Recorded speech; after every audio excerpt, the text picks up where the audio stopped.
में हम लोग डिस्कस करने वाले हैं periodic classification of elements chapter in one shot, complete chapter just in one shot. सबसे पहले पीरियोडिक टेबल में एलिमेंट्स को अरेंज करने की कोशिश की डोबनियर ने, इसके बाद न्यूलैंड ने, इसके बाद मेंडलीफ ने और बाद में ये कोशिश की मोस्लो ने। जो मॉडर्न पीरियोडिक टेबल है उसको बनाया मोस्लो ने। तो चलिए सबसे पहले बात करते हैं डोबनियर ट्रायड्स के बारे में। डोबनियर ने कोशिश की पीरियोडिक टेबल में एलिमेंट्स को अरेंज करने की।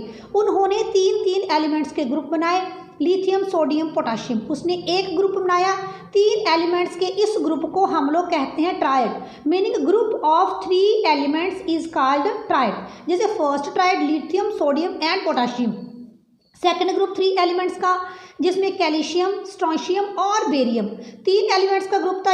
इसको हम कह सकते हैं ट्रायड नंबर 2। इसके बाद ट्रायड नंबर 3 क्लोरीन, ब्रोमीन और आयोडीन 3 एलिमेंट्स का ग्रुप, तो इसको हम कहेंगे डोबनियर ट्रायड। डोबनियर ने 3 एलिमेंट्स के ग्रुप बनाए जिनको हम कहते हैं ट्रायड्स। अब डोबनियर ने, जैसे हमारे पास एक ट्रायड है लिथियम, सोडियम और पोटाशियम का, properties of elements in each triad were similar, meaning lithium, sodium और पोटाशियम की प्रॉपर्टीज सेम थी। Dobereiner showed that when 3 elements in the triad were written in order of their increasing atomic mass, जब इनको इनके increasing atomic मास के according लिखा गया तो जो atomic mass of the middle element था वो फर्स्ट और लास्ट एलिमेंट का एवरेज था। और उसने अरेंज किया एलिमेंट्स को in order of their increasing atomic masses. अब बात करते हैं what were the limitations of the Dobereiner triads. Dobereiner could identify only 3 triads, वो सिर्फ 3 ग्रुप्स ही बना पाया। He was not able to prepare triads for all known elements. उस टाइम में जितने नोन एलिमेंट्स थे डोबनियर सबके लिए ट्रायड्स नहीं बना पाए, वो सिर्फ 3 ग्रुप्स ही बना पाए। इसके बाद न्यूलैंड ऑक्टेव्स, न्यूलैंड ने भी कोशिश की पीरियोडिक टेबल बनाने की। Newland arrange the elements in order of their increasing atomic masses. Dobereiner ने भी एलिमेंट्स को अरेंज किया in order of their increasing atomic masses. इसी तरह से न्यूलैंड ने भी एलिमेंट्स को अरेंज किया है इन order of their increasing atomic masses. It states that whether the elements are arranged in order of their increasing atomic masses, properties of the every 8th element was similar as that of the first element. उसने पाया कि जब उसने elements को उनके increasing atomic masses के according arrange किया तो properties of every eighth element, देखिए 1 2 3 4 5 6 7 8th नंबर के ऊपर फ्लोरीन आ गया। यहाँ से काउंटिंग स्टार्ट करें, 1 2 3 4 5 6 7 8th नंबर के ऊपर क्लोरीन आ गया, मीनिंग कि हर 8th एलिमेंट है हाइड्रोजन, फ्लोरीन और क्लोरीन, ये घूमकर 8वें नंबर के ऊपर आ रहे हैं। So the properties of every 8th element was same, meaning ये भी 8th एलिमेंट है। अगर मैं यहाँ से स्टार्ट करूँ 1 2 3 4 5 6, ये वाला 7 और ये 8, तो lithium, sodium, potassium, meaning properties of every 8th element was same. तो ये थी क्लासिफिकेशन न्यूलैंड ऑक्टेव्स की। Now what were the limitations of Newland octaves? This law was applicable up to calcium only. ये law सिर्फ calcium तक ही applicable हुआ, आगे नहीं चल पाया।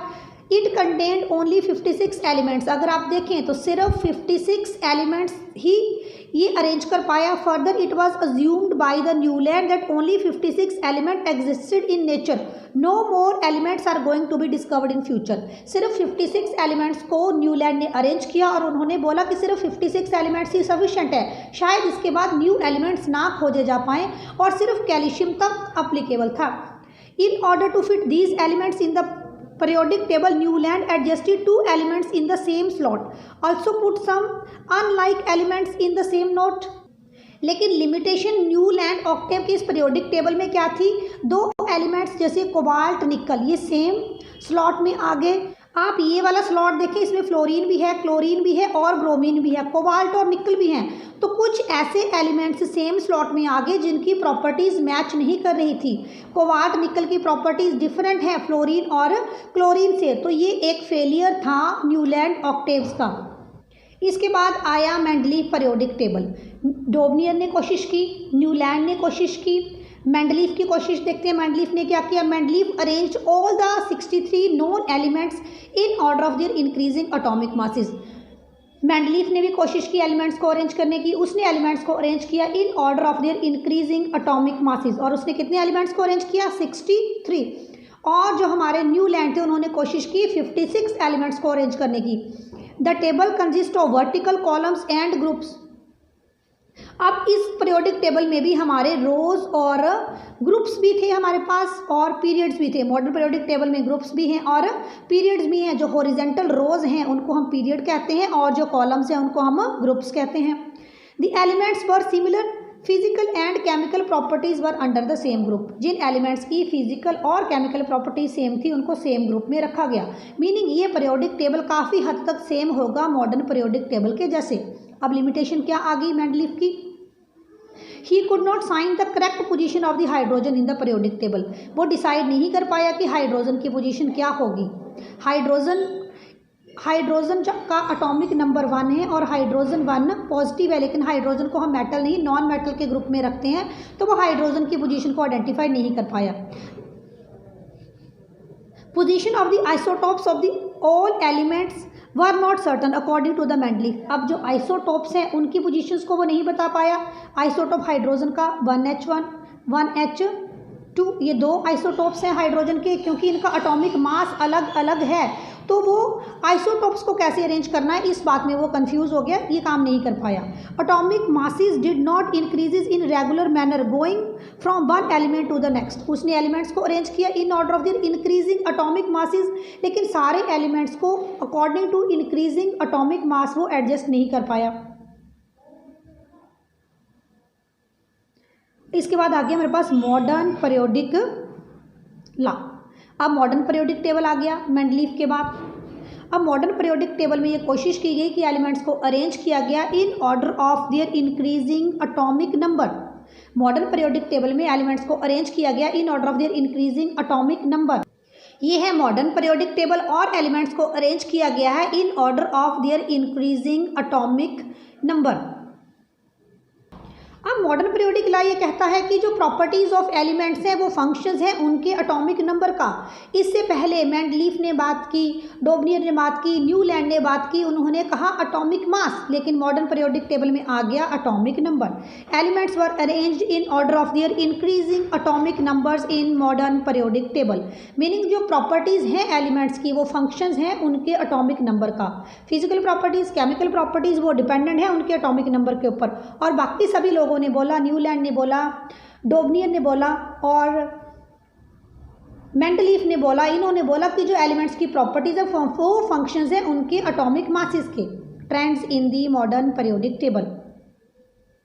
Valency, atomic size. Modern periodic table में एलिमेंट्स को अरेंज किया गया है इन order of their increasing atomic number. और बैलेंसी ऑफ ईच एलिमेंट ये डिपेंड करती है उसकी आउटर मोस्ट शेल के ऊपर कि किसी भी एलिमेंट्स के आउटर मोस्ट शेल में कितने इलेक्ट्रॉन्स हैं। जैसे हाइड्रोजन का एटॉमिक नंबर 1 है तो इसके शेल में एक ही इलेक्ट्रॉन है तो इसकी बैलेंसी 1 है। Valency meaning the combining capacity of an element. एक एलिमेंट कितने इलेक्ट्रॉन गेन करेगा या कितने इलेक्ट्रॉन लूज करेगा। जैसे ऑक्सीजन 2 नेगेटिव, ऑक्सीजन 2 इलेक्ट्रॉन्स गेन करना चाहता है to acquire the stable noble gas electronic configuration, तो ऑक्सीजन की बैलेंसी है 2। Valency meaning the combining capacity of an element, tendency to lose और gain the electrons. Modern periodic table according to the increasing atomic number था। अब हमारे पास modern periodic table में 7 period हैं और 18 ग्रुप्स हैं। क्लास 10th के अदर वीडियोस देखने के लिए चैनल एसएससी प्रिपरेशन को विजिट करें। वीडियो अच्छा लगा है तो वीडियो को लाइक शेयर भी जरूर करें। Thanks for watching.